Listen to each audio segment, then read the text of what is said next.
kamu semua kepada Adam. Lalu mereka sujud kecuali iblis.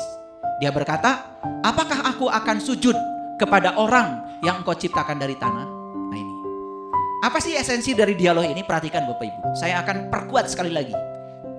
Dulu ketika kita masih belajar ilmu kulit, kita menganggap Tuhan, malaikat, iblis, Adam itu entitas yang terpisah-pisah. Dulu. Tapi kalau kita sadari sebetulnya dialog ini semua ada di dalam diri kita sendiri. Allahnya di sini, ya, malaikatnya di sini, iblisnya di sini, Adamnya di sini. Sebenarnya dialog ini terjadi setiap saat pada diri Bapak Ibu. Pernah nggak terjadi perdebatan di dalam? Tarik menarik antara pilihan misalnya. Pernah nggak? Ini sebenarnya dialognya. Jadi Allah itu di sini mewakili sang kesadaran, sang keberadaan, sang kehadiran. Nah, di sini ada dua potensi dalam diri. Yang pertama potensi malaikat, yang kedua potensi iblis.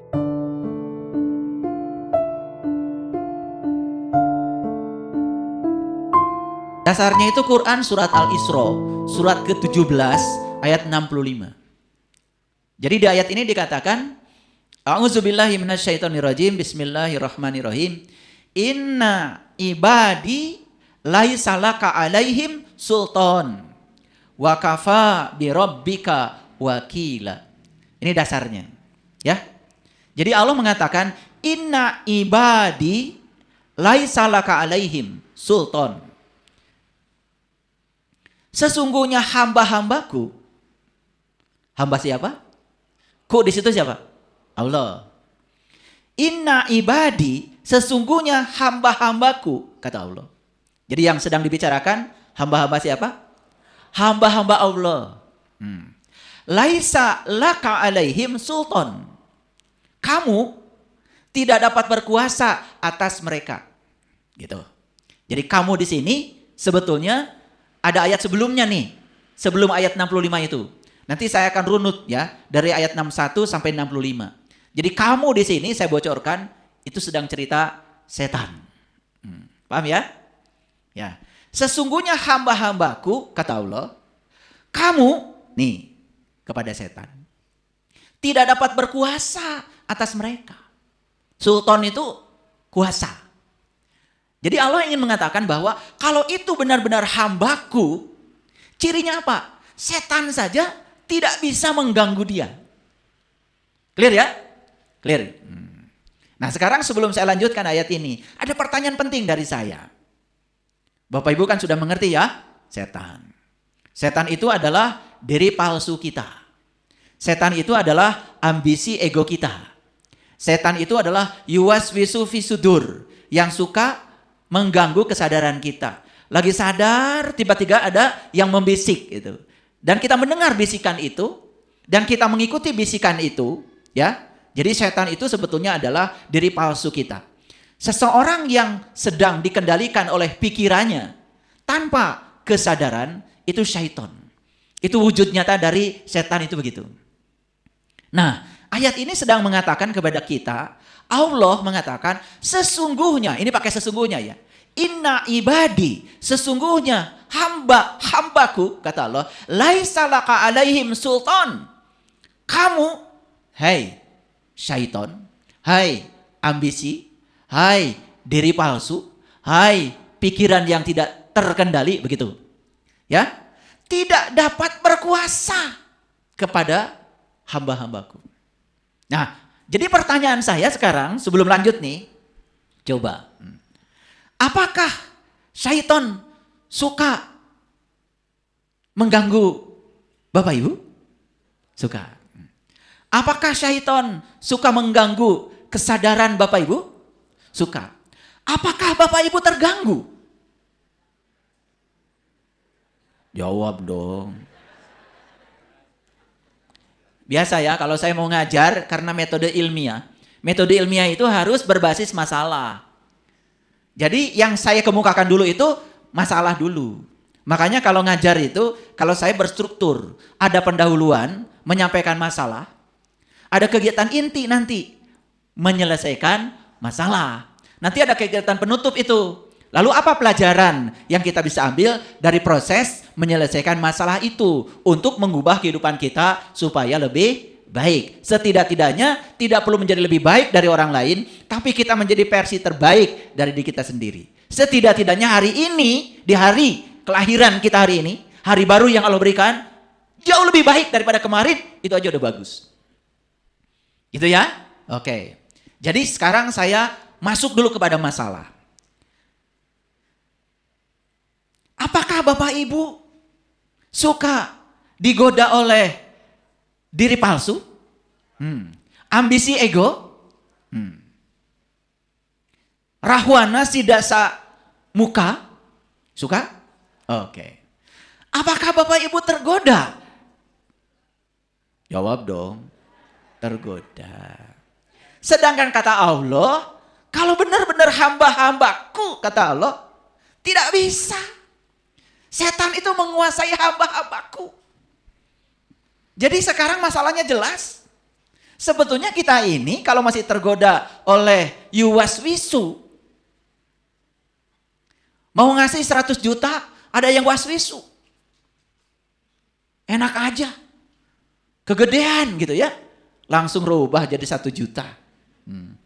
Tapi tetap kan ingin disebut dermawan kan? Tetap masih minta diumumkan kan? Masih supaya populer. Jadi kalau masih melakukan tindakan bukan karena manifestasi ilahi, tindakannya itu semata-mata karena ingin populer, ingin dipuji, supaya dapat sanjungan, itu yang sedang yuwaswis itu bukan kesadaran. Itu syaitan. Suka nggak tergoda? Itu masalah kita. Berarti sebetulnya klaim bahwa kita ini hamba Allah sudah pas belum? Sedangkan kata Allah, inna ibadi laisa laka alaihim sultan.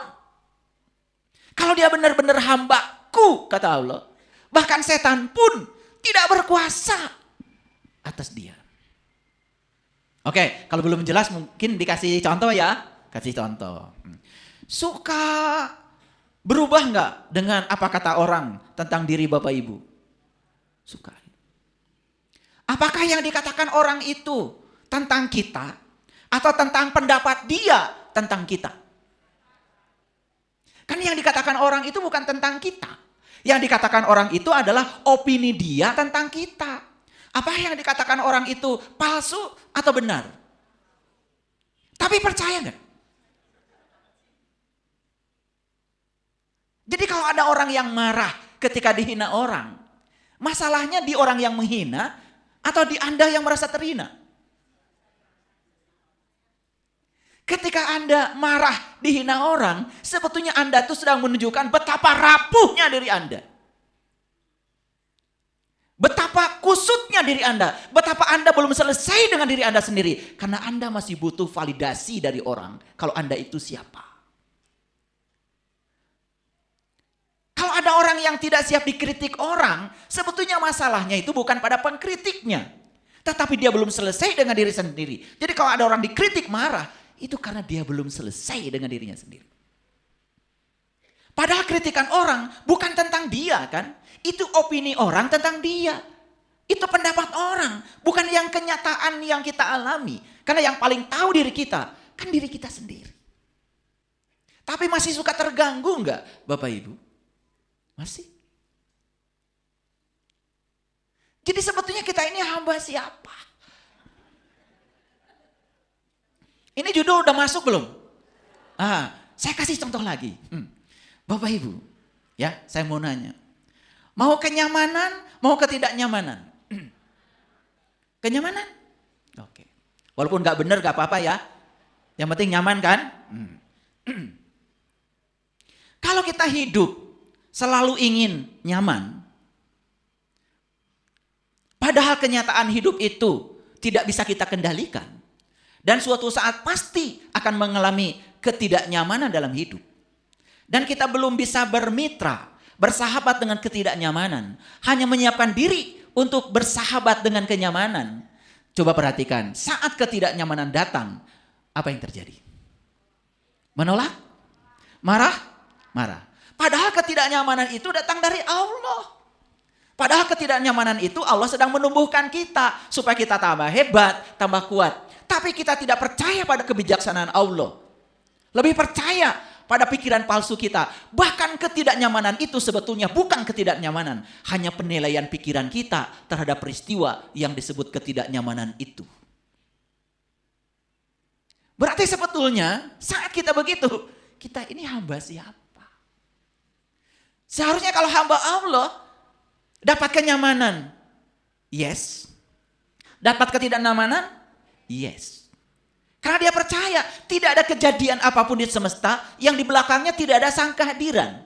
Kenyamanan dan ketidaknyamanan itu melulu adalah penilaian saya terhadap peristiwa. Peristiwa itu asalnya netral, tapi penilaian saya yang tidak netral. Saya sedang menilai itu dengan diri palsu saya, dengan ego saya, ambisi ego saya. Padahal yang disebut ketidaknyamanan itu, kata Allah, itu baik bagi kamu. Kan Allah bilang, boleh jadi kamu tidak suka sesuatu, bahwa itu amat baik bagi kamu. Boleh jadi kamu menyukai sesuatu, bahwa itu amat buruk bagi kamu. Hamba siapa? Kalau nggak dikasih contoh, kalian tuh susah jujurnya. Betul nggak? Jadi kalau hamba Allah gimana? Kenyamanan yes, ketidaknyamanan yes. Kalau hamba ambisi, hamba diri palsu, hamba ego, dia hanya siap untuk kenyamanan dan dia tidak siap untuk ketidaknyamanan. Hamba siapa? Tadi dia begitu lihat judul hamba-hamba setan, pasti bukan saya. Betul nggak? Belum masuk, ya toh? Iya, kayak gitu kadang-kadang kita ya, nggak apa-apa. Coba Bapak Ibu, saya mau nanya, Bapak Ibu sudah bisa nggak mengendalikan emosi? Belum. Tahu nggak emosi itu apa? Emosi itu reaksi tubuh kita terhadap pikiran dan perasaan kita. Yang mengendalikan pikiran dan perasaan kita siapa? Kita sendiri. Tapi suka nggak tergoda ingin mengendalikan pikiran dan perasaan orang lain? Suka tergoda nggak ingin mengendalikan orang lain? Suka tergoda gak ingin mengontrol orang lain? Coba Bapak Ibu, itu mengontrol orang lain, cinta atau ketakutan? Ulangi. Mengontrol orang lain cinta apa ketakutan? Kalau cinta yakin dari Allah ya. Kalau ketakutan dari mana? Dari palsu, dari ambisi ego. Coba Bapak Ibu mencoba mengendalikan pasangan. Jujur ya, cinta apa takut? Tuh, siapa? Tuhan kita. Sebenarnya kita ini hamba siapa? Betul nggak? Harusnya mengendalikan karena cinta. Mengendalikan karena cinta beda dengan mengendalikan karena ambisi. Tetapi kebanyakan orang mencoba mengontrol dan mengendalikan bukan karena cinta, tapi karena didorong oleh rasa takut. Betul nggak Bapak Ibu? Jadi kalau dibongkar-bongkar ke dalam nih, nanti jangan-jangan selesai kajian ini, ternyata judul ini adalah gue banget.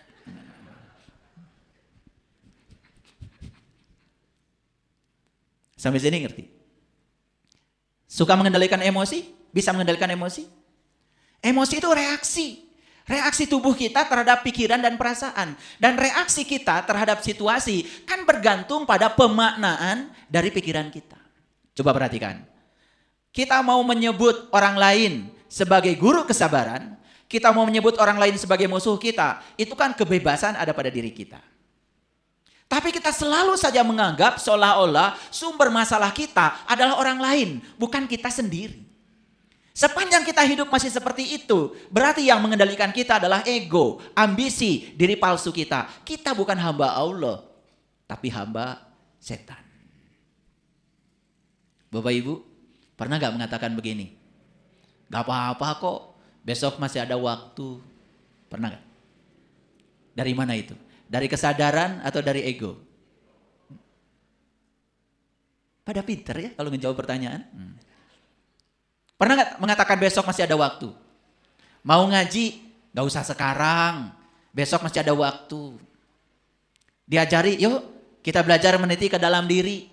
Supaya kita bisa ketemu jati diri kita. Kapan? Ya sekarang. Jawabannya apa?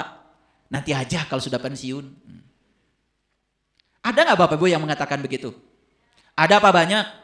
Siapa? Oke. Yang mengatakan besok masih ada waktu, berarti dia sedang dikendalikan kesadaran atau ambisi. Kalau kesadaran justru mengatakan tidak ada yang tahu bahwa besok kamu masih hidup, itu kesadaran. Tapi ambisi, si diri palsu, selalu menghibur. Tenang, besok juga masih ada waktu. Betul nggak? Itulah ambisi, itu ego, itu halusinasi. Yang dibangun oleh diri palsu. Tapi Bapak Ibu mengambil pilihan yang mana? Kalau diajak, sekarang kita harus berbuat baik, langsung berbuat baik sekarang. Atau menunda? Kalau sekarang langsung berbuat baik itu kesadaran. Tapi kalau menunda, karena kita menganggap besok masih ada waktu, kita mengikuti siapa? Allah apa setan? Setan.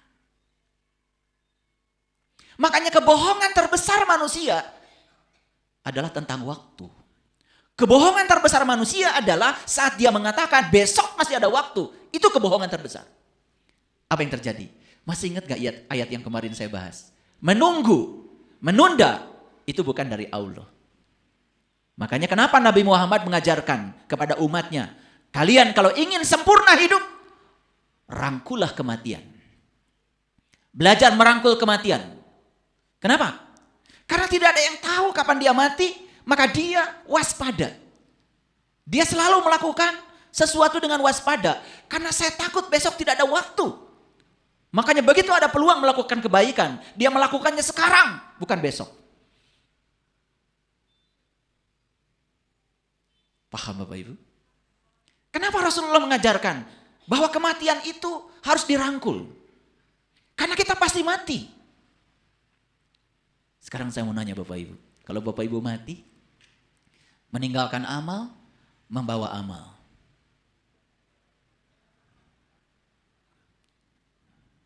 Yang benar. Kan sering kan? Kenapa Bapak Ibu melakukan kebaikan?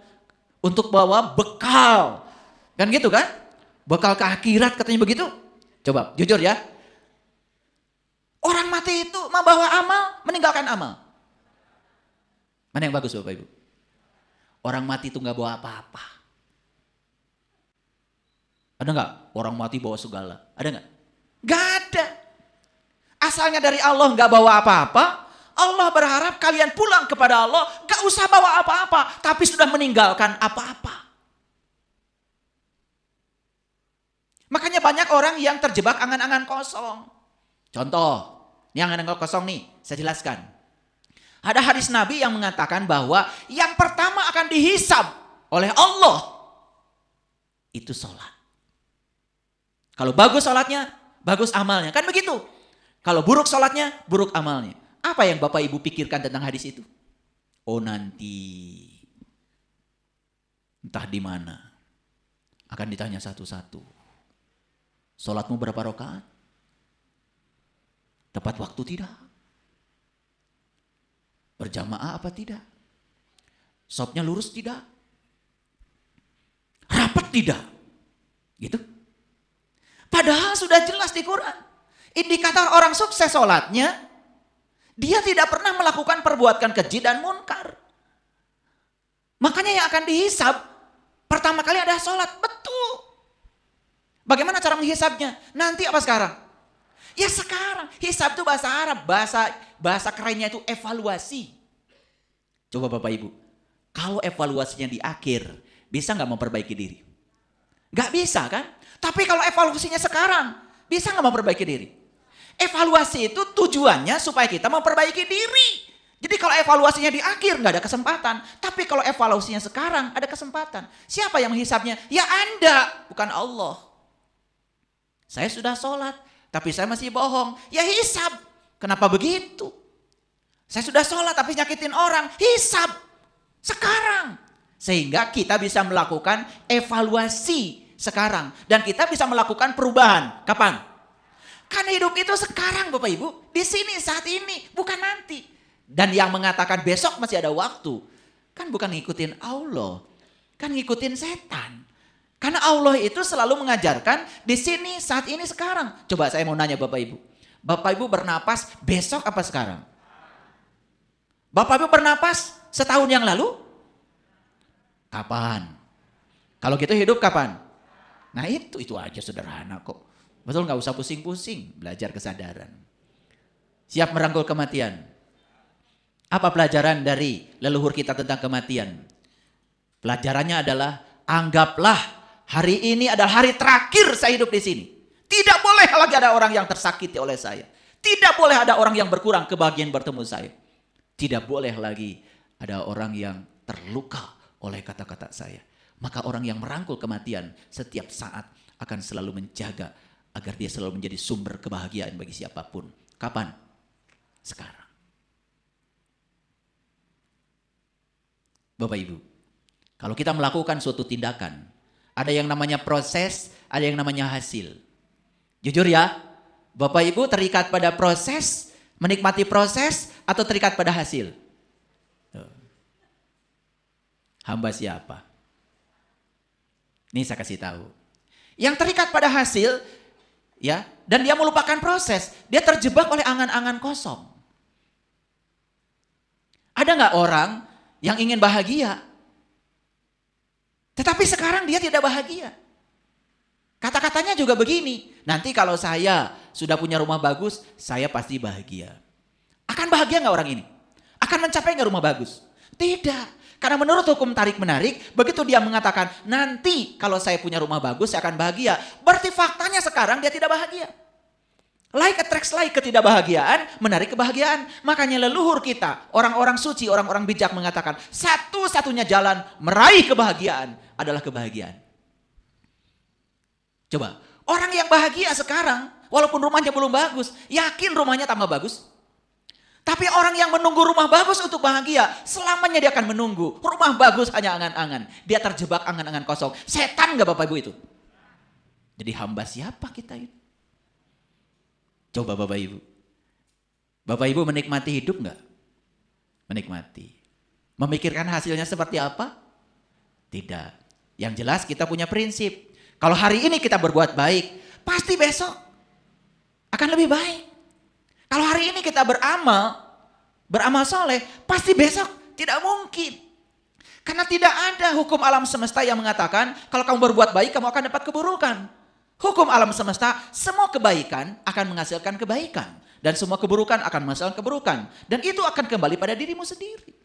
Coba Bapak Ibu, ketika Bapak Ibu memberi, merasa kekurangan? Yang benar. Enggak? Betul? Karena sadar, kalau saya memberi, tidak ada yang diberi. Semua pemberian adalah untuk saya. Untuk kepentingan saya. Bahkan bahagianya pun sudah saya rasakan sekarang. Makanya kan kalau orang sudah seperti itu, gak pelit. Pelit itu Bapak Ibu, hamba setan. Masih ingat gak tempo hari? Setan menjanjikan kemiskinan. Masih ingat? Ayatnya jelas sekali ya. Jadi yang menjanjikan kemiskinan itu setan. Jadi kalau masih miskin, berarti teruskan aja sendiri ya. Saya nggak tega bilangnya. Paham ya? Oke. Menikmati proses atau terikat pada hasil? Oke. Bedanya apa? Orang yang menikmati proses, tidak berfokus pada hasil, dia tahu mana yang bisa dikendalikan, mana yang tidak bisa dikendalikan. Jujur Bapak Ibu, proses bisa dikendalikan? Bisa. Kuasa siapa? Kuasa kita. Tapi hasil bisa dikendalikan? Gak bisa Bapak Ibu. Karena sadar kalau hasil tidak bisa dikendalikan, ya fokus aja pada proses. Itu yang namanya totality. Itu yang namanya totalitas. Makanya Bapak Ibu, kesempurnaan itu tidak ada. Kesempurnaan itu buatan setan. Buatan diri palsu. Tapi pernah gak Bapak Ibu mengatakan begini? Seharusnya sih bukan begini. Pernah gak? Pernah apa tidak? Yang mengatakan seharusnya bukan begini, dia tidak menerima kenyataan kan? Dia sedang diobsesi oleh halusinasi pikirannya. Oleh diri palsunya. Karena diri palsu sudah mengajarkan harusnya bukan begini, harusnya begitu. Diri palsu sudah mengajarkan kesempurnaan. Jadi orang yang mengatakan seharusnya bukan begini, seharusnya begitu. Hamba siapa? Makin jelas. Ini belum apa-apa Bapak Ibu, ini masih banyak contohnya. Coba, di surga itu, di Quran itu, kalau ada surga, pasti ada kata-kata mengalir sungai-sungai. Selalu begitu. Jannatin tajri min tahtihal anhar, selalu begitu. Saya kadang-kadang ini ya, usilnya saya. Itu saya itu apa aja saya tanyain sama Allah. Kenapa ya Allah? Kalau engkau mengatakan jannah dalam Al-Quran, selalu mengalir sungai-sungai. Dan kenapa kalau ada jannah di Quran tidak dikaitkan dengan tembok raksasa? Coba Bapak Ibu. Kalau Bapak Ibu ingin menerobos tembok, bonyok gak? Bonyok. Kita ingin mencapai satu tempat dan kebetulan ada tembok. Kita ingin berada di tempat itu harus menerobos tembok. Bonyok gak? Bonyok. Tapi kalau kita ingin mencapai satu tempat, mengalir seperti sungai, ikuti saja aliran sungainya. Tidak ada penolakan. Makanya orang-orang bijak sering mengatakan, ikutlah menari dengan tarian kosmik. Ikutlah menari dengan tarian semesta. Jangan sok tahu. Karena Allah lebih tahu kebutuhan kamu. Walaupun tidak nyaman, ikut saja menari dengan tarian semesta. Makanya orang yang tidak pernah menolak, ikut menari dengan tarian semesta. Hidupnya selalu damai. Makanya surga selalu dikaitkan dengan sungai, bukan tembok. Coba Bapak Ibu saya mau nanya, pinter enggak? Ada yang bisa mengendalikan cuaca? Bandung, kata BMKG sampai September dingin. Ada yang bisa mengubah Bandung jadi hangat? Nggak bisa. Benar? Benar nggak bisa? Tapi kedinginan nggak Bapak Ibu? Kedinginan kan? Apa yang Bapak Ibu lakukan? Mengubah cuaca? Atau mengubah cara berpakaian? Pinter ya kalian itu. Jujur ya, mengubah cuaca atau mengubah cara berpakaian? Nah, karena cuaca dingin, tahu tidak bisa dikendalikan, Bapak Ibu fokus saja. Padahal yang bisa dikendalikan apa? Baju. Silahkan rek make baju 10 rangkap gitu naon. Karena itu kuasa kita. Nah, tapi dalam hidup Bapak Ibu, mohon maaf jujur ya. Kalau ada perubahan dalam hidup, ikut bersama perubahan atau marah-marah? Kalau ditanya tadi mah bener. Kalau cuaca berubah, merubah cuaca atau merubah cara berpakaian? Good, bagus. Merubah cara berpakaian. Tapi kalau ada perubahan dalam hidup, Bapak Ibu ikut bersama perubahan atau marah-marah? Nah ini. Makanya bonyok-bonyok. Yang gini aja gak pernah disadari coba. Saya bingung itu. Apa terlalu dalam ngajinya, apa terlalu dangkal gitu. Yang gini gak disadari Bapak Ibu. Tapi menginginkan surga, menginginkan hidup bahagia. Aneh gitu. Oke, udah banyak gak contoh dari saya? Nah dari contoh-contoh itu kan sekarang sudah tahu kita. Ini ada problem loh pada diri saya. Jangan-jangan saya bukan hamba Allah. Ciri hamba Allah itu tenang, tentram, damai, bahagia, suci, bersih, indah, mulia. Apapun yang terjadi di luar gak peduli. Ya, tetap tenang di tengah badai. Kenapa? Dia percaya kalau dia tidak bisa mengubah angin, tapi dia bisa mengubah arah kapal dia. Dia tidak bisa memerangi angin karena itu cuaca di luar kendalinya. Tapi kapal dia, kapal layar dia bisa diubah untuk menyesuaikan dengan angin. Bapak Ibu berusaha jadi jagoan, ingin jadi orang yang tidak terkalahkan. Mana bagusnya? Jadi orang yang tidak terkalahkan atau jadi orang yang adaptif? Pintar kalau ngejawab. Kalau adaptif itu lentur, kayak shock breaker. Walaupun ada lubang, ada apa, pantat kita nggak rusak. Karena semua kejutan yang berasal dari ban itu diredam oleh shock breaker. Shock breaker, shock itu kejutan, breaker itu pemecah. Shock breaker, pemecah kejut. Karena punya pemecah kejut, maka tidak pernah terkejut. Nah, yang saya lihat nih Bapak Ibu ini ya, kekurangan shock breaker. Makanya kalau orang-orang di Cikapundung kan bilangnya bukan shock breaker, sebleker. Kalau agak waras sedikit malah nggak diladangin. Coba nanya, Pak punten, aya shock breaker? Naon eta teh? Aris Sobleker, ayah. Kadang-kadang kita harus ikut nggak waras ya dalam berkomunikasi. Betul nggak? Iya. Idle arm mobil saya rusak. Idle arm itu tie rod yang menghubungkan dari ban ke setir. Saya tanya, aduh mobil saya rusak nih idle armnya. Nah, itu teh Pak. Ayah tuh icalan di dia, ayah. Ping-ping hayam, ayah. Kebetulan bentuknya kayak paha ayam. Makanya susah memang kita ikut komunikasi ya. Mau benar itu kadang-kadang susah ya. Karena apa? Udah kadang nggak benar semua. Kadang-kadang harus ikutan demi untuk komunikasi. Jadi Bapak Ibu merubah cuaca atau adaptasi terhadap cuaca. Keren Bapak Ibu, keren ya. Coba kalau ada perubahan dalam hidup ya, melawan perubahan atau adaptasi. Keren.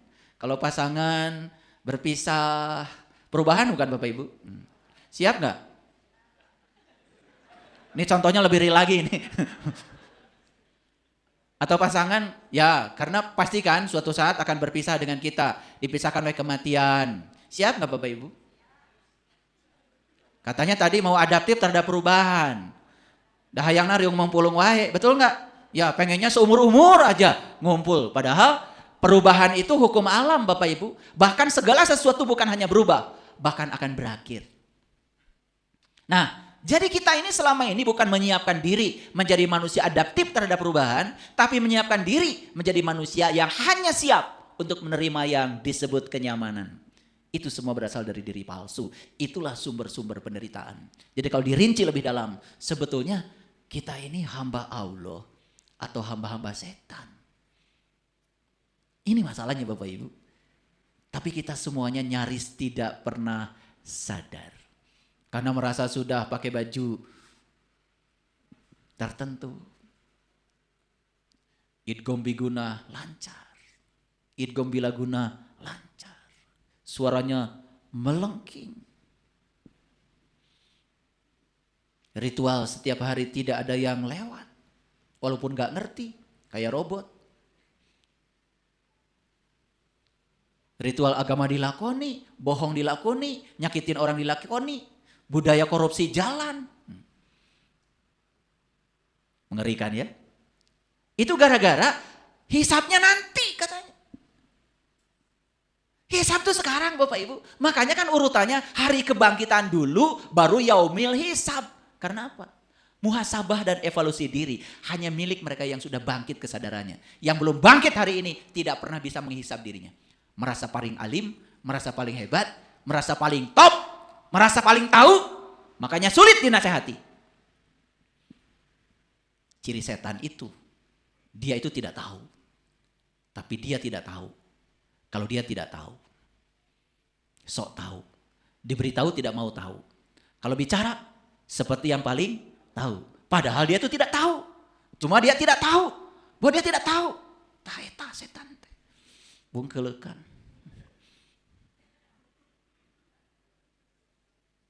Betul. Makanya enak ya jadi orang biasa kayak kalian ya. Mau ngaji, ngaji aja. Gak ada perlu ada atribut. Coba kalau jadi pimpinan ini, pimpinan itu. Mau ngaji juga ribet. Betul gak? Gengsi. Masa saya harus ngaji di tempat itu? Ya, yang ngajar juga peci aja gak punya. Sementara yang akan ngaji gagah banget. Gak mungkin. Tapi begitu kita bisa hijrah. Saya itu tidak tahu. Tapi sekarang saya tahu. Kalau saya tidak tahu. Saya lepaskan semua jubah-jubah palsu saya. Saya lepaskan semua atribut-atribut saya. Saya siap untuk menjadi seorang pembelajar. Keren kayak Bapak Ibu. Tepuk tangan dong. Saya tahu di sini juga ada yang mau ikut ngaji, tapi takut ketahuan. Kenapa? Saya takut ketemu murid-murid saya. Karena tidak bisa melepaskan atribut dari atribut sebagai guru. Setan. Makanya gak maju-maju Bapak Ibu. Kunci untuk maju, untuk tumbuh itu kejujuran. Jujur pada siapa? pada diri sendiri. Oke, ini dari tadi saya baru ngasih contoh-contoh Bapak Ibu, kayaknya kebanyakan ya contohnya. Oke, nanti dengar lagi ya, diputar ulang nanti. Oh, gitu. Ya, coba sebelum saya masuk ke sini. Jujur ya, Bapak Ibu ikut kajian dengan saya. Karena ingin mendapatkan kebenaran. Ingin mendapatkan pujian. Ingin mendapatkan kemudahan hidup. Ingin populer. 4 pilihannya. Oh, pintar. Ingin dapat kebenaran. Setuju ya? Oke. Bukan ingin dapat pahala. Oh, bukan. Oh, bagus. Berarti sudah ikhlas ya? Sudah ikhlas ya? Karena saya tidak menawarkan pahala Bapak Ibu. Saya menawarkan perubahan. Pahala yang sebenarnya adalah berubah akhlak kita. Itu pahala. Pahala itu harus ada wujudnya. Harus nyata. Bukan angan-angan kosong nanti. Pahala itu harus terasa sekarang. Karena pahala itu bahasa Indonesia. Bahasa Arabnya ajrun. Ajrun itu zat. Wujud. Dan pahala itu harus berwujud. Pahala terus terasa sekarang. Pahala terus dirasakan sekarang. Jadi ketika Bapak Ibu sholat, langsung dapat pahalanya saat ini. Berubah kesabarannya, berubah akhlaknya, berubah sudut pandangnya. Merasa diawasi terus-menerus sama Allah. Mau bohong aja takut. Itu pahala. Paham sampai sini? Ya. Agak sedikit masuk ya kajiannya. Lanjut sekarang. Sesungguhnya hamba-hambaku, kamu tidak dapat berkuasa atas mereka. Jadi menurut Allah, kalau dia hamba Allah, setan pun tidak bisa berkuasa atas mereka. Clear? Oke. Tertarik gak Bapak Ibu jadi hamba Allah? Oke. Tertarik ya? Oke. Sudah tahu ya cara latihannya tadi saya sampaikan. 1, coba mulai bersahabat dengan ketidaknyamanan. Karena tidak ada orang hebat di semesta ini dibangun oleh kenyamanan. Kenyamanan itu membuat kita semakin tertidur lelap dan jauh dari kesadaran. Ya.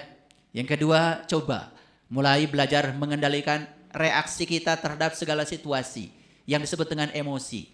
Beri makna setiap situasi itu dengan makna yang positif. Jangan diberi makna yang negatif. Karena reaksi kita terhadap situasi tergantung pemaknaan kita. Oke? Paham ya? Yang ketiga, saya bilang tadi, coba fokus pada apa yang bisa kita kendalikan. Jangan mencoba memfokuskan diri pada yang tidak bisa dikendalikan.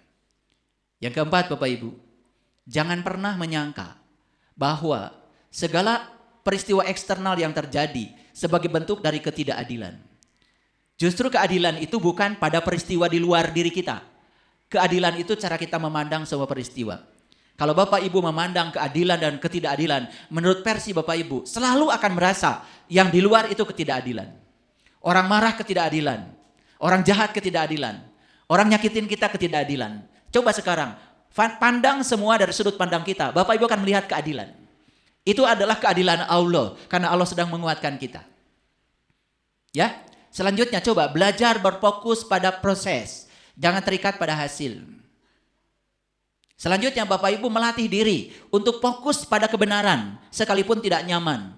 Jangan fokus pada popularitas. Jangan fokus pada pujian. Jangan fokus pada kemudahan. Kan banyak orang ya ingin meluluskan ambisi egonya. Apapun yang dilakukan supaya dapat kemudahan. Sogok menyogok itu sebetulnya pekerjaan setan. Kalau kesadaran tidak begitu. Kalau Bapak Ibu punya anak melamar pekerjaan dan tidak diterima di situ, terima saja dengan kesadaran anak saya sedang dipilihkan yang terbaik oleh Allah, bukan di tempat itu. Malah Bapak Ibu menyiapkan uang untuk mendapatkan kemudahan. Lalu mengabaikan kebenaran. Lalu sogok menyogok tidak bisa dihindarkan. Mengerikan gak Bapak Ibu? Nah, pernah gak menyadari semua yang saya sampaikan tadi? Tidak pernah menyadari. Ya, saya ngasih kajian seperti ini, Bapak Ibu, tidak populer. Karena menyampaikan kebenaran itu pahit. Bahkan banyak yang mencemooh saya, mengejek saya, menghina saya. Dan kalau saya merespon mereka itu, saya sedang mencerminkan betapa rapuhnya diri saya. Maka saya pandang semua ejekan, cemoohan mereka itu adalah sebagai pupuk yang sedang menumbuhkan kejiwaan saya. Saya tidak tertarik untuk menanggapi yang seperti itu. Kenapa? Kebenaran adalah kebenaran. Walaupun orang yang tidak tahu menyalahkannya. Matahari adalah matahari, walaupun orang buta tidak melihatnya. Madu tetap saja madu, walaupun orang sakit tidak merasakan manisnya. Kebenaran adalah kebenaran, tidak bisa ditawar-tawar lagi. Saya menyampaikan ini tidak mengharapkan popularitas. Baik Bapak Ibu, kita lanjut ke sini. Dan cukuplah Tuhanmu sebagai penjaga. Ini ayatnya luar biasa. Wa kafa bi rabbika wakila. Bapak Ibu mohon maaf. Apakah Bapak Ibu setiap saat merasa terjaga oleh Allah? Yes. Merasa dijaga oleh Allah? Yes. Bapak Ibu, sekalipun Bapak Ibu belum kenal kepada dia, tapi kalau Bapak Ibu merasa kalau dia itu tidak pernah meninggalkan Bapak Ibu, selalu menjaga, suaranya nyaring terdengar dalam diri kita, itu aja udah bagus. Itu aja sudah bisa menumbuhkan kesadaran. Apalagi kalau Bapak Ibu sudah tahu dan kenal kepada dia, lebih keren lagi. Kita tidak akan pernah merasa cemas, khawatir, sedih. Kenapa? Hasbi Allah.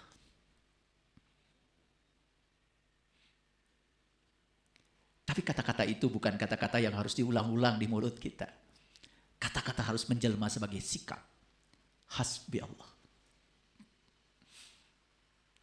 Cukuplah Allah bagiku. Ada rayuan-rayuan dari pikiran palsu. Hasbi Allah. Cukup Allah bagiku. Ada orang yang mengajak berbisnis, tipu menipu, hasilnya banyak. Hasbi Allah. Cukuplah Allah bagiku. Itulah yang menurut saya hamba-hamba Allah. Sampai setan pun tidak tertarik lagi. Setan pun putus asa. Kenapa setan demen banget ngajak Bapak Ibu? Karena Bapak Ibu murahan kata setan. Tidak punya ketahanan apa-apa. Dibisikkan sedikit aja langsung rapuh. Coba. Kita sudah seusia begini, beragama sejak dari kecil. Harusnya ta'ud kita udah beres kan. A'udzubillahi minasyaitonirrajim. Aku berlindung kepada Allah dari godaan setan yang terkutuk. Sadar yang terkutuk bukan setan. Yang terkutuk adalah saya ketika tergoda oleh godaan setan. Saya mau nanya Bapak Ibu. Itu Nabi Adam digoda oleh setan di surga apa di neraka? Jawab dong. Kan cerita itu sudah populer. Di surga apa di neraka?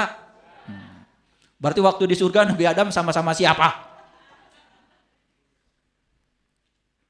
Enak aja kalian bilang, setan itu makhluk neraka. Lah, buktinya Adam tergoda di surga sama setan. Berarti ada setan gak di surga? Lah, apalagi di neraka. Betul gak? Kan Adam itu kan gara-gara makan buah huldi tergoda oleh setan katanya. Betul gak? Di surga. Lalu terusir dari surga. Masuk ke dalam neraka. Udah tahu, udah populer. Betul gak? Iya. Jadi Bapak Ibu, orang yang disebut baik sudah di surga pun bisa tergoda oleh diri palsu. Apalagi yang setiap hari tinggal dalam neraka dan kegelapan. Udah jelas. Ya, demen itu setan. Betah. Makanya ada yang bilang sama saya, kenapa ya? Kok saya begitu belajar kesadaran, itu di rumah saya itu kalau malam suka ada yang seperti suara-suara yang menakutkan. Blak, bluk, blak, bluk. Sampai genteng pun katanya rasanya seperti roboh gitu. Saya bilang, nih saya kasih tahu. Gak usah heran. Kenapa? Kan di sekitar kita ini yang namanya makhluk hidup bukan hanya yang kelihatan. Ada yang tidak kelihatan. Ada jiwa-jiwa yang belum bisa pulang sempurna karena tidak tahu jalannya. Kenapa selama ini adem-adem aja mereka? Karena mereka nyaman dengan kamu. Sefrekuensi. Ini jiwa-jiwa yang belum bisa pulang itu kebetulan tukang ngomongin orang dulunya. Nah kebetulan kamu juga demen kan, rumahnya suka dipakai majelis ngomongin orang. Nyaman nggak kira-kira mereka?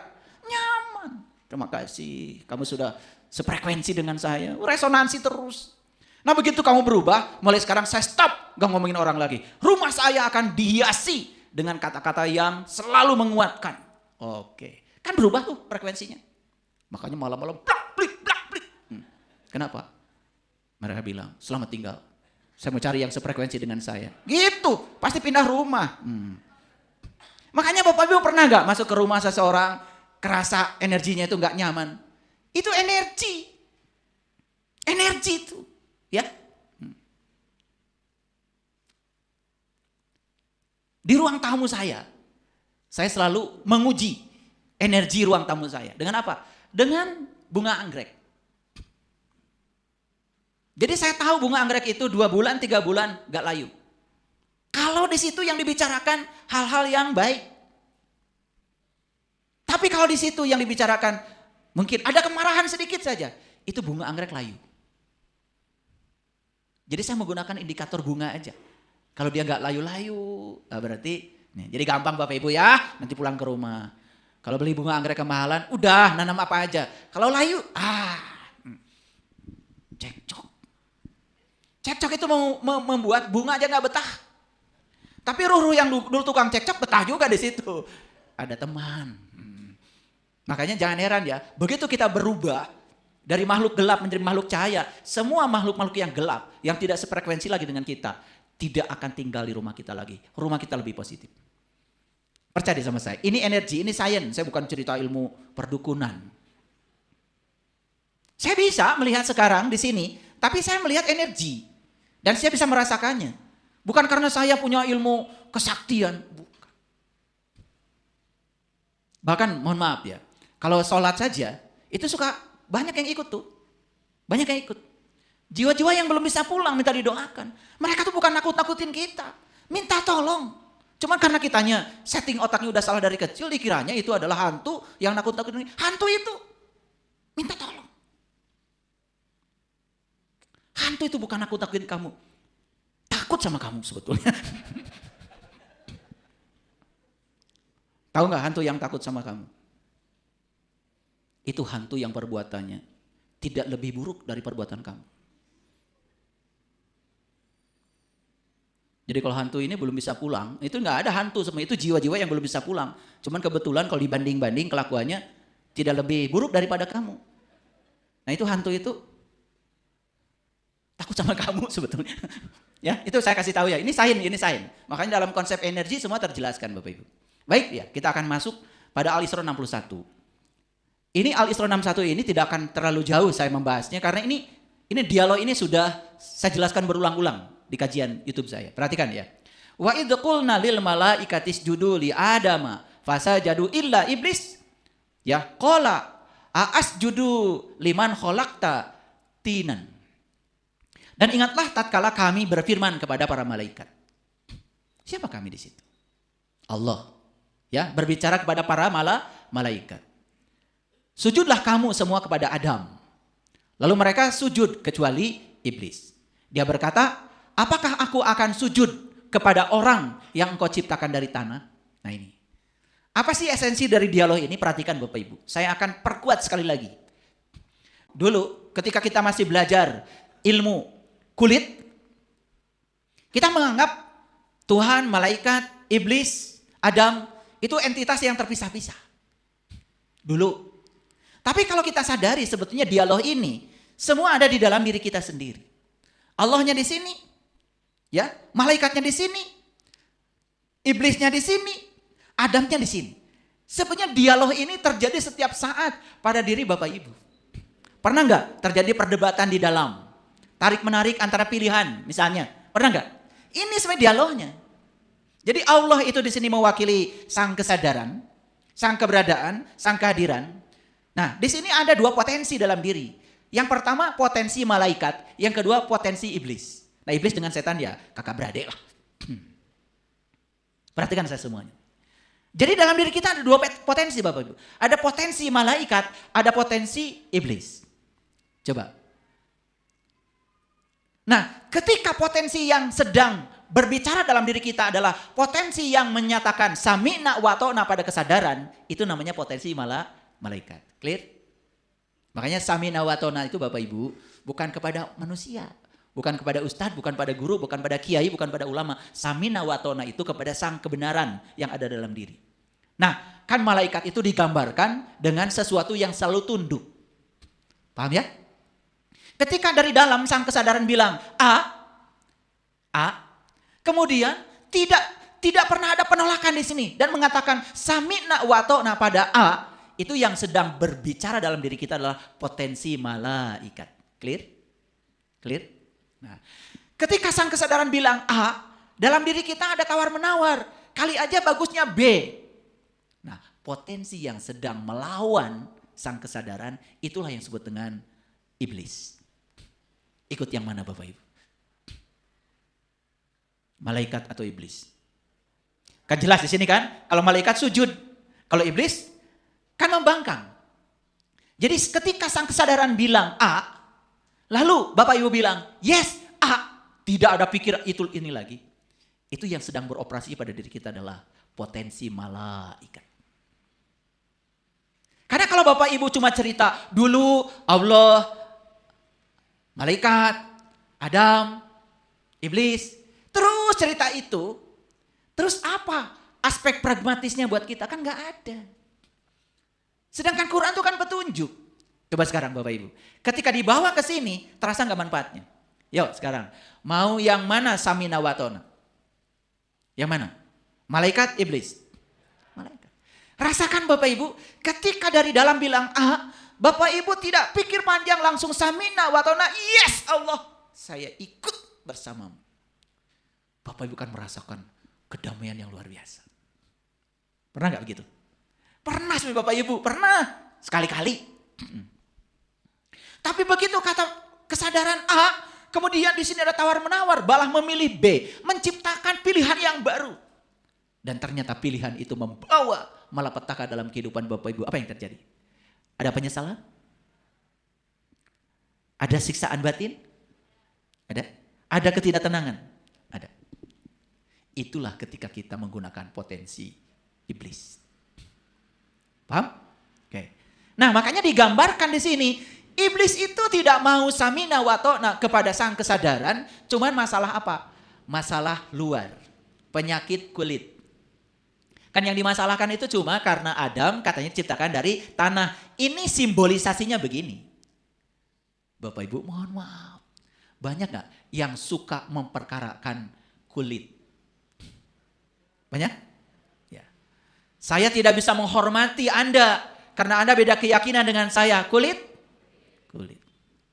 Saya tidak bisa sejalan dengan Anda. Karena apa? Karena sholat Anda dengan sholat saya beda gerakannya. Kalau Anda subuh pakai kunut, saya enggak. Kulit.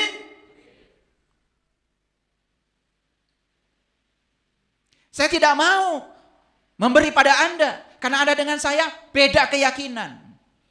Saya berbuat baik hanya yang sekeyakinan dengan saya. Kulit. Siapa yang suka memperkarakan kulit? Jawab atau dari tadi saya udah capek ngomong. Siapa?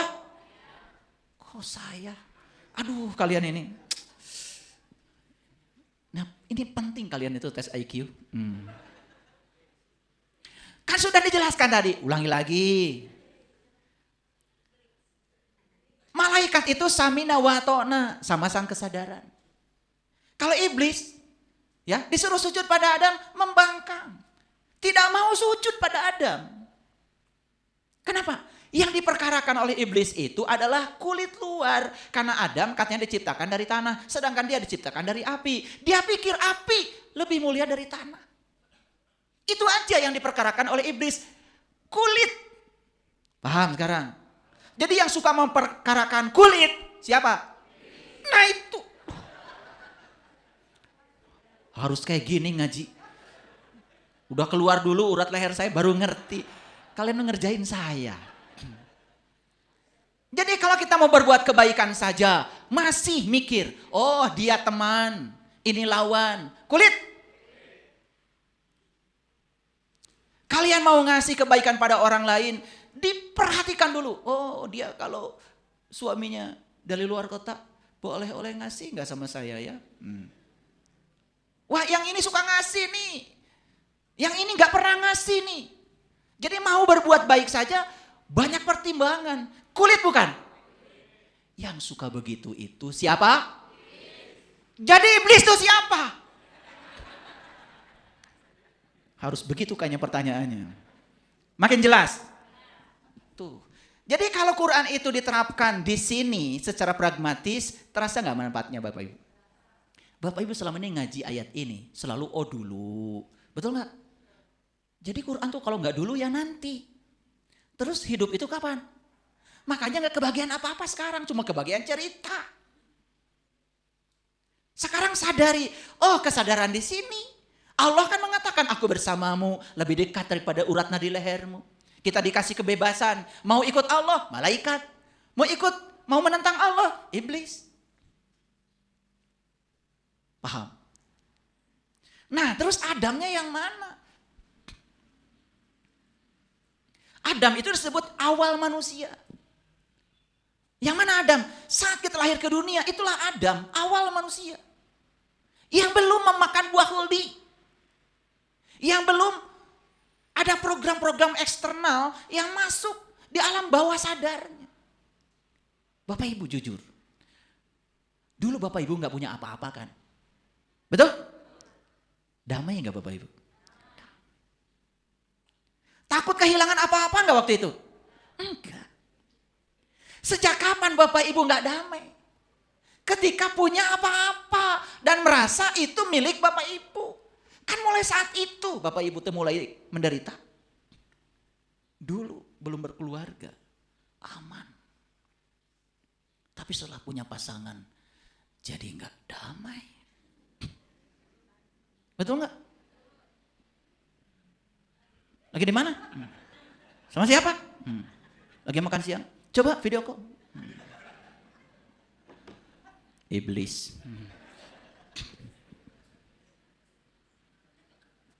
Bapak Ibu.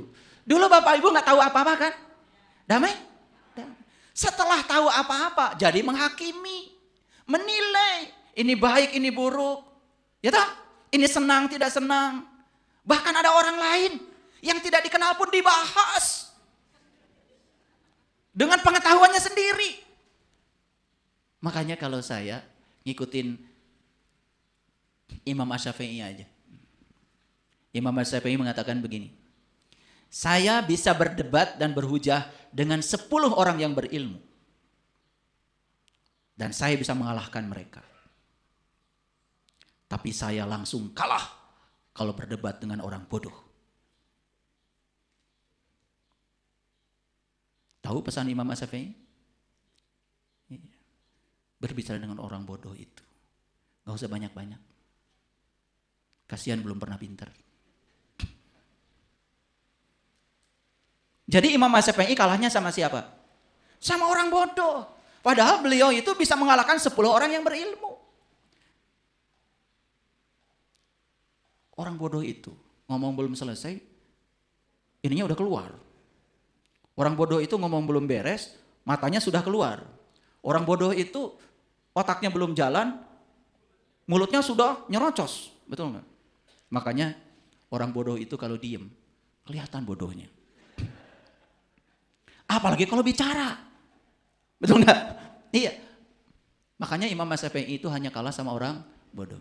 Jadi saya memilih untuk mengikuti Imam Asy-Syafi'i aja. Saya hanya bisa kalah sama orang bodoh. Kayak orang bodoh mencaci maki saya, gak apa-apa. Assalamualaikum.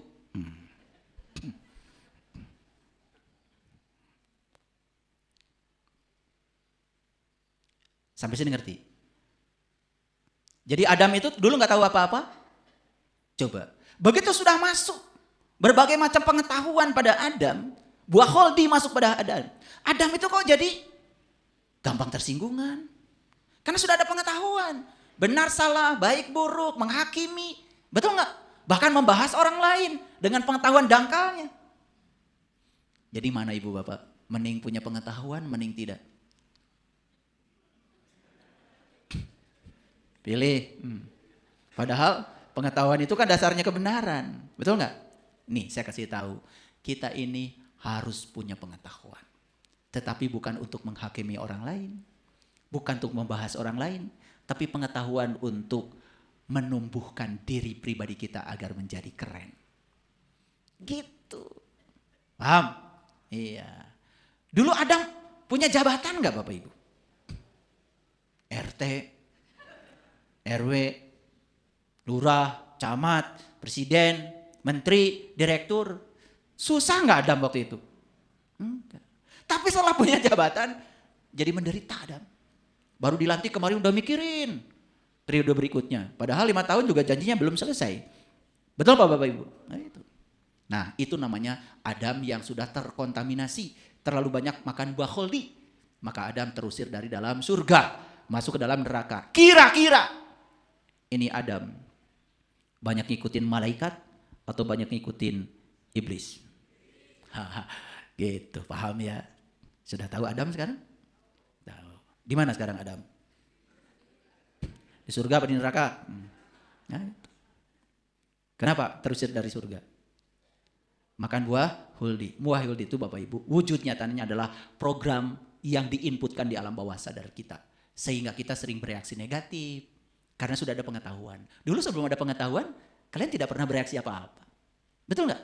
Makanya emosi itu adalah reaksi tubuh terhadap pikiran dan perasaan. Nah apa yang ada di pikiran itu program sangat berbahaya. Makanya harus Bapak Ibu itu dihipnoterapi. Diprogram ulang pikiran bawah sadarnya. Maaf Bapak Ibu, yang hari ini cari uang susah padahal sudah kerja keras. Itu karena di dalam alam bawah sadar masih ada program dari Bapak Ibu yang mengatakan uang itu sulit. Yang mengatakan kamu tidak layak punya uang banyak. Pokoknya kamu hidupnya ya sudah segitu aja. Jangan berpikir yang aneh-aneh katanya. Jadi seolah-olah ya alam semesta telah membatasi dirinya. Padahal sebetulnya dirinya yang telah membatasi alam semesta. Harusnya hidup kita itu tanpa batas. Dalam segala dimensi kehidupan. Keren gak Bapak Ibu kalau begitu? Mau jadi Adam yang di surga lagi? Sudah tahu caranya? Ya sudah kalau begitu. Semua yang saya miliki sekarang mau saya tinggalkan. Suami istri saya tinggalkan. Gitu. Mau begitu? Makin gak ada gunanya nih Adam. Bukan begitu. Kemelekatannya. Boleh punya apa-apa. Tetapi tidak merasa punya apa-apa. Boleh banyak pengetahuan. Tapi tidak merasa paling tahu. Terus belajar. Boleh bisa apa-apa. Tapi tidak merasa dia yang paling bisa. Boleh jadi pejabat. Jadi jabatannya setinggi apapun. Tapi tidak merasa sebagai siapa-siapa. Inilah cara untuk kembali menjadi Adam yang di surga. Pernah melihat gak Bapak Ibu? Orang kaya tetapi tidak merasa punya apa-apa. Kemana-mana dia berbagi, tidak pelit. Surga bukan itu Bapak Ibu? Ada gak yang kayak gitu di sini?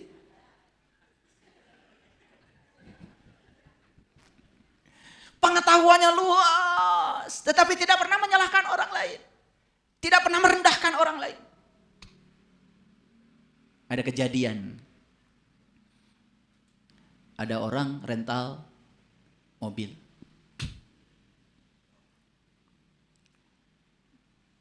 Setelah mobil dikembalikan ke tempat rental, rupanya dia mungkin gak punya uang. Gak dibayar. Terus yang punya rental ini mungkin juga lagi butuh. Singkat kata, yang punya rental ini hubungi saya. Padahal saya tidak pernah rental mobil. Minta supaya dibayarkan oleh saya. Coba kalau Bapak Ibu di posisi seperti ini, pilihannya apa? Marah? Bukan urusan saya? Kalau saya tidak begitu.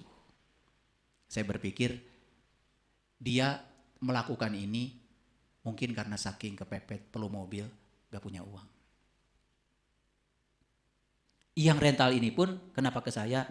Ya minta tolong. Tiba-tiba tahu kok nomor telepon saya, nggak tahu dari mana. Saya minta nomor rekening dia. Saya minta nomor telepon yang rental itu. Saya transfer sebesar yang dia minta. Saya kirim buktinya kepada dia, juga kepada yang rental. Selesaikan urusan. Gak besar kok uang. Tapi ada kebahagiaan yang luar biasa. Kan kita menolong dua-duanya. Betul gak? Sehingga mereka tidak terjadi konflik. Gampang gak Bapak Ibu? Surga gak itu? Gampang, bikin surga itu gampang. Kalau di situasi seperti itu Bapak Ibu gimana? Apa-apaan kamu telepon saya? Gak ada urusan. Masih gitu kan? Betul gak? Kurang ajar nih, udah rental mobil gak mau bayar. Maki-maki, selesai gak Bapak Ibu urusan? Itu bedanya Adam yang di surga dengan Adam yang di neraka. Sekarang pertanyaannya sama kita sendiri, yuk. Ini Adam sudah di surga atau masih di neraka gitu aja? Paham kan? Oke, jadi kalau masih di neraka gimana upaya Adam? Secepatnya masuk ke situ. Kaya tetapi tidak merasa apa-apa. Banyak pengetahuan tapi tidak merasa paling tahu. Banyak keterampilan hidupnya tetapi tidak merasa paling bisa. Tinggi jabatannya tapi dia tidak merasa siapa-siapa. Ada gak Bapak Ibu di negeri kita ini orang jabatannya tinggi tidak merasa siapa-siapa? Bahkan jalan pun pakai kendaraan pribadi, tidak pakai nguing. Karena saya dengan semua masyarakat sama pentingnya. Saya mendambakan pemimpin seperti itu. Bapak Ibu mendambakannya? Oke. Yakin? Yakin nanti akan ada orang berkesadaran menjadi pemimpin. Karena kekuasaan sepenuhnya ada di tangan rakyat. Oleh karena itu, jadilah rakyat yang pintar. Jangan mudah ditipu. Jangan mudah dibohong-bohongi. Jangan mudah ya dibeli harga dirinya hanya dengan uang yang spesial. Kan sebetulnya ya bangsa kita ini bangsa yang berbudaya tinggi Bapak Ibu. Tetapi dinodai oleh budaya baru yang bernama korupsi. Dan sekarang IPK kita 37 dari nilai 100. Itu tahun 2024 saya lihat ya. Indeks persepsi korupsi kita 37 dari 100 Bapak Ibu. Kita ini negara nomor 99 dari 180 negara. Alhamdulillah. 99 dari 180 negara. Di tengah-tengah Bapak Ibu. Keren. Jadi artinya masih banyak lah gitu ya. Yang lebih brengsek. Tetapi apakah itu prestasi? Bukan. Kalau prestasi kan harusnya nomor 1. Dan semua itu hanya akan bisa mewujud kalau semua kita ikut. Ngerti ayat ini? Oke. Tidak akan memperkarakan kulit lagi. Tidak akan mencemooh orang lagi. Tidak akan menghujat orang lagi. Nih Bapak Ibu. Yang suka menghujat orang lain kan berbeda dengan dirinya. Siapa? Yang kenceng dong. Oke. Supaya ngerti. Yang jawab jangan saya. Kata siapa itu? Kata saya atau kata Quran? Ya, jadi yang suka memperkarakan kulit luar tidak tahu esensi. Iblis. Bapak Ibu, baju Ibu, Bapak dengan baju saya sama nggak? Beda. Yang bilang beda berarti masih kulit lah, ada sopan sedikit ya. Sebenarnya Bapak Ibu dengan saya bajunya sama nggak? Sama. Karena baju kita asalnya semua dari kapas. Kan kapas bermanifestasi jadi benang, benang bermanifestasi jadi kain, kain bermanifestasi jadi kerudung, jadi abaya, jadi batik, macam-macam. Tapi setelah begini terasa berbeda. Nah kalau kita hanya memperkarakan ujungnya, kulit. Padahal esensinya sama. Sama-sama apa? Jadi baju Bapak Ibu dengan baju saya sama? Oke, malaikat. Beda? Oh gak ada lagi. Ternyata iblis sudah pergi ya. Alhamdulillah. Kita lanjutkan. Ayat yang ke-62. Dia, iblis nih, berkata, terangkanlah kepadaku inikah orangnya yang engkau muliakan atas diriku.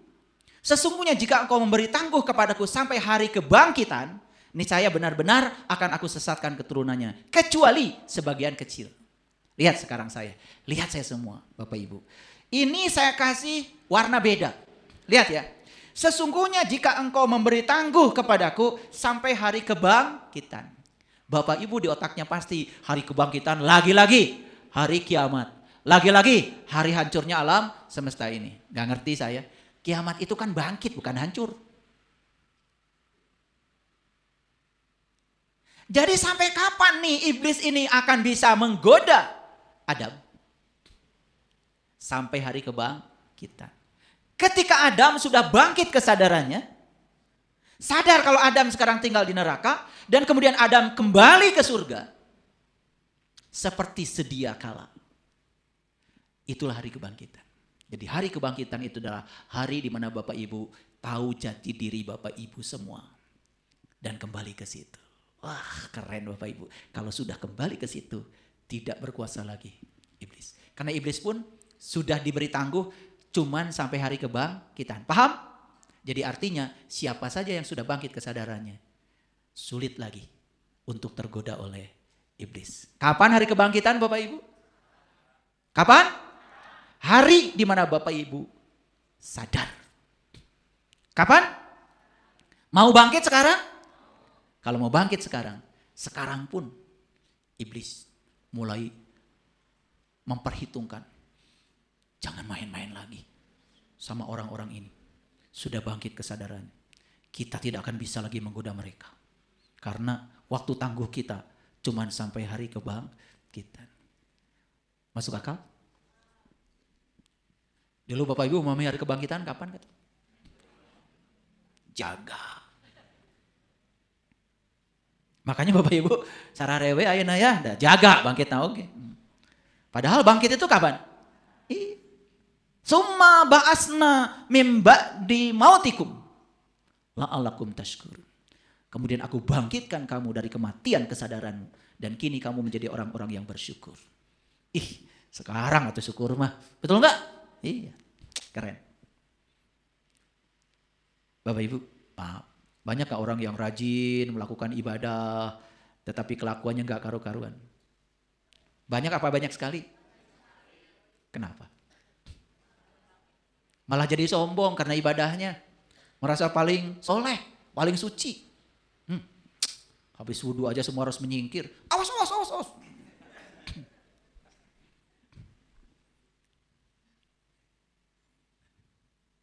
Jadi saya pernah ketitipan orang dulu pas mau berangkat umroh. Ketitipan orang, suami istri. Travel tidak sanggup membimbing 2 orang itu. Dititipkan sama saya, karena rombongan saya besar. Boleh nggak Pak? Kami titip 2 orang, oh boleh. Tapi ikut aturan kelompok saya ya. Waktu naik pesawat berantem sama jamaah saya.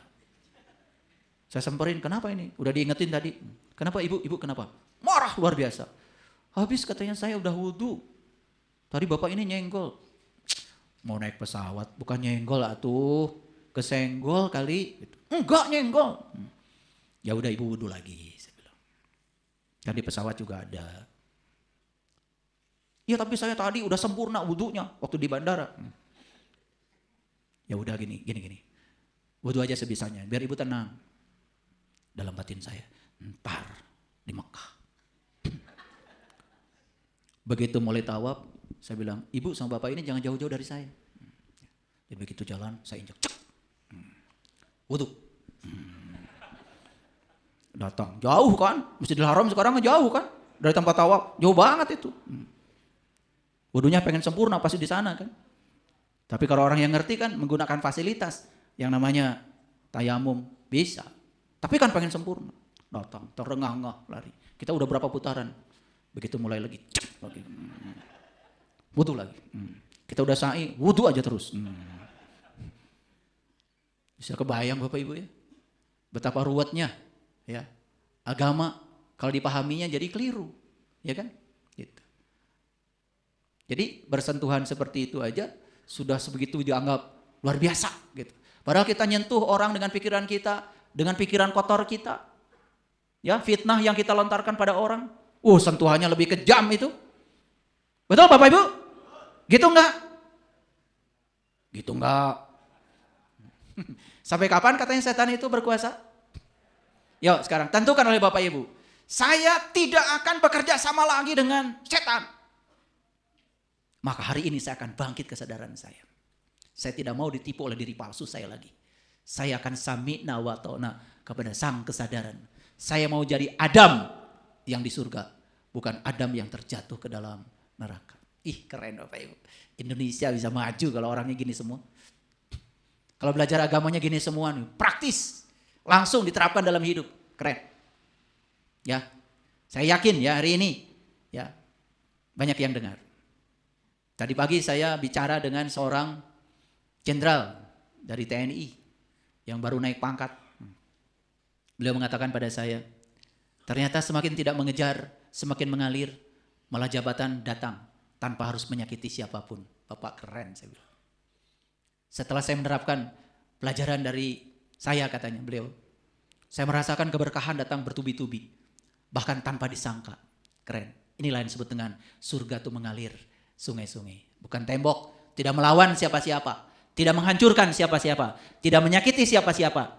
Jabatan datang dengan sendirinya, tanpa diundang. Fokus pada proses, bukan pada hasil. Keren gak Bapak Ibu? Saya bersyukur ya, sekarang itu dari TNI, dari Polri, sahabat-sahabat, dari ASN, dari semua kelompok, ya, dari BRIN, banyak sekali yang diskusi dengan saya, betapa pentingnya ilmu kesadaran ini untuk bangsa. Karena hanya ilmu kesadaran yang bisa mempersatukan. Kalau kita terjebak pada penyakit kulit seperti iblis, memperkarakan perbedaan, bahaya bagi Indonesia.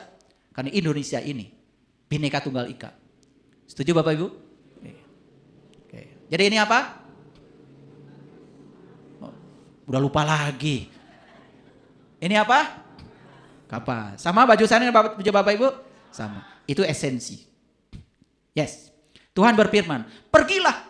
Barang siapa di antara mereka yang mengikuti kamu, maka sesungguhnya neraka jahanam adalah balasanmu semua. Sebagai suatu pembalasan yang cukup. Silakan. Bahkan dibebaskan. Disuruh pergi iblis ini. Menunaikan tugasnya. Tetapi ingat ya. Hanya orang-orang yang sudah terbangkitkan kesadarannya. Yang tidak akan mempan lagi. Mau gak Bapak Ibu di kelompok itu? Tapi kata Al-Quran. Kelompok itu sangat sedikit. Makanya yang banyak itu belum tentu benar Bapak Ibu. Dan yang sedikit belum tentu salah. Tetapi memang kebenaran ini Bapak Ibu pahit. Rasulullah menyampaikan kebenaran di hadapan orang-orang jahiliyah. Tantangannya luar biasa. Apakah sekarang dunia sudah tidak jahiliyah lagi? Masih Bapak Ibu? Sadar? Siapa yang jahiliyah? Siapa? Saya. Bagus. Begitu kita bilang, saya masih jahiliyah. Saat ini kita langsung jadi orang pintar. Karena orang cerdas itu adalah orang yang sadar kalau dirinya masih bodoh. Tapi saat ini kalau kita mengatakan saya adalah orang paling pintar dan berhenti belajar, langsung jadi orang jahiliyah. Gitu jahiliyah tuh Bapak Ibu, gak takut. Gak takut lagi. Ya. Mau mengaku diri kita belum tahu. Begitu saat ini kita mengaku saya tidak tahu apa-apa, langsung Bapak Ibu jadi orang cerdas. Karena hanya orang yang sadar dirinya tidak tahu yang terus belajar. Gitu. Gak usah takut ya. Nah, ini kata Allah di ayat yang ke-64. Dan perdayakanlah siapa yang kamu sanggupi di antara mereka dengan suara ajakanmu. Jadi iblis ini punya suara Bapak Ibu? Jawab dong. Punya. Keras gak suaranya? Keras. Udah, jangan dikasih. Enak aja. Keras gak suaranya? Keras. Nyata gak iblis itu? Nyata. Dan kerahkanlah terhadap mereka pasukan berkuda.